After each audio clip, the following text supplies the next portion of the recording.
ഒരു അതിയായ ഒരാഗ്രഹമുണ്ട്. ഒരു കാലില്ലാത്ത എനിക്കൊരു വീൽ ചെയർ കിട്ടിയിരുന്നെങ്കിൽ. എനിക്കുമുണ്ട് ഒരാഗ്രഹം, എനിക്കൊന്ന് നടക്കാൻ കഴിഞ്ഞിരുന്നെങ്കിൽ. അതിപ്പോൾ മുടന്തിയായാലും കുഴപ്പമില്ലായിരുന്നു. എനിക്കും ഒരാഗ്രഹമുണ്ട്, ഒരു ദിവസമെങ്കിലും ഒന്ന് നന്നായി നടക്കാൻ കഴിഞ്ഞിരുന്നെങ്കിൽ, ഒന്ന് ഓടാൻ കഴിഞ്ഞിരുന്നെങ്കിൽ. എത്ര നാളിങ്ങനെ നടന്നുകൊണ്ടിരിക്കും? ഇതുപോലെ ഒരു സൈക്കിൾ കിട്ടിയിരുന്നെങ്കിൽ, ഒരു സ്കൂട്ടർ കിട്ടിയിരുന്നെങ്കിൽ ഇങ്ങനെ ചവിട്ടി മെനക്കെടണ്ടായിരുന്നു. ഇന്നല്ലെങ്കിൽ നാളെ ഞാനും വാങ്ങും ഇതുപോലെയൊരു സൂപ്പർ ബൈക്ക്.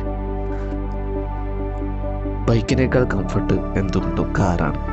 ഒരു കാറ് എടുക്കാൻ കഴിഞ്ഞിരുന്നെങ്കിൽ, ഈ കാറ് വളരെ പഴഞ്ചനായിരിക്കുന്നു, ഒരു വലിയ പുതിയൊരു കാറ് വാങ്ങണം.